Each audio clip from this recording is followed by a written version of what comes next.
The biggest issue in the country, and I think everybody can agree with this, is migration. It's spoke about in every pub and every restaurant. It's migration, the huge amount of people coming in, and particularly to some rural towns in Ireland. At some points, in a lot of places in rural Ireland, the asylum seekers outnumber the local people living in towns and villages. And especially because we don't even know who these people are. The government just shoves them into places and doesn't tell the people of the locality who they are, where they're coming from and why they're here. And a lot of them are turning up and they're coming from Georgia, Albania and stuff like that. There's countries that they shouldn't be turning up from, let's be fair. A lot of them are turning up and they're all young men. There's no women or there's no children with them. They all seem to be very young men. And it doesn't make any sense, to be totally honest. Not even that too. The amount of money that's been spent on this, it's insane. It's insane and it's unsustainable. As the Minister for Justice has said today, he said the obvious, what people have been saying for the last few years, and again I was called a far-right conspiracy theorist for saying this is unsustainable. And it's not getting any better. There's still hundreds of people arriving every day into this country seeking international protection. And it's simply unsustainable because the amount of money, and it's only going up, every day it's going up and up and up, paying social welfare for them, housing, etc., etc. It can't be sustained forever, and it's simple as that. It'd be different, as I said in the very beginning when all this happened. It'd be different if there's a time scale. This is when it's going to this is when it happened, this is when it's going to end. At the moment in time, there's no such thing as an end. There's no end goal, if that makes any sense. In terms of this date, this will be the end of it, or nobody else is coming in. And what we need to do at the moment is close the border entirely. What I mean by that is not the Northern Ireland, but I'll talk about that in a second. But close our ports. Nobody should be coming into this country at the moment seeking international protection from next week on. That's the way it should be at the moment, because the numbers and the amount of money that's been spent is simply insane.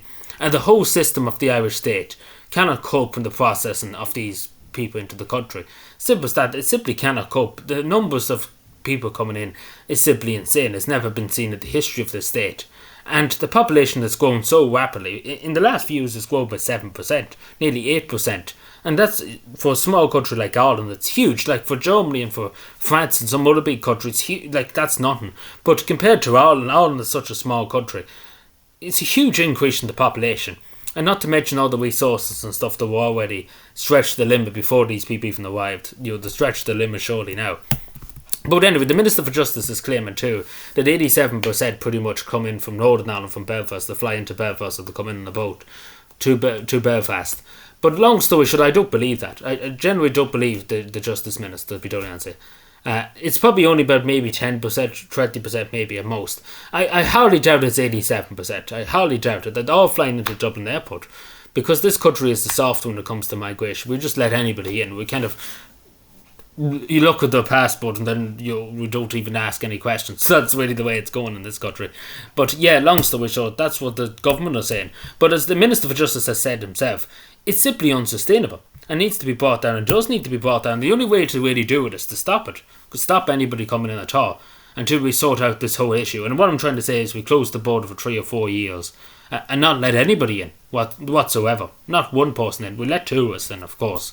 But nobody seeking international protection, nobody seeking housing in this country, nobody should be let in at the moment until we sort out all the major issues that are in society. And this should have never happened from the start, because we simply opened the front door and let everybody come in. It'd be different if we said we're only allowing this number of people in. We're only going to allow, say, 10,000, no, not 10,000, but say 9,000, 15,000 at most. 15,000 people allowed to come in from Ukraine. That's it. But we just opened the front door and we let everybody in. It's quite insane. But yeah, it's, as I say, 1.2 billion spent this year on accommodation. And that's only this year so far. And it's something like 7 million a day or something like that. It's insane. And it's going up. And this will probably by the end of the year be 2 billion. It could be. Because there's simply that many people coming in, it's absolutely insane. The use of hotels too. In a lot of places there's no hotels in small towns of rural Ireland because they've been taken over by the government. And the government are giving these owners hotels a blank cheque, pretty much.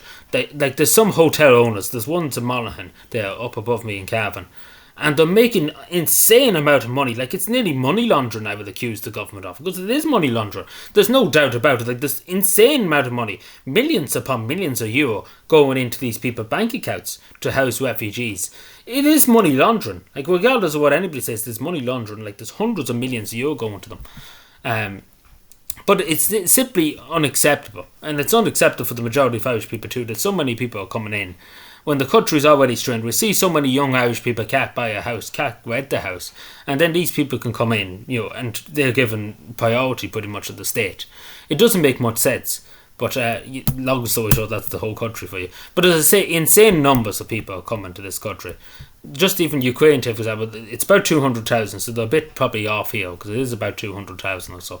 But for such a small country, there was already in big trouble beforehand, because we were in big trouble in terms of housing, in terms of rented accommodation and stuff. It was just a mess. But in terms of deportations and stuff, like the deportation system in this country is absolutely fucked. Excuse my language, but it's absolutely fucked, because people are told to self-deportation, it's absolutely insane. And the Gardaí in this state have no way of knowing if somebody is told to leave because they committed a crime here.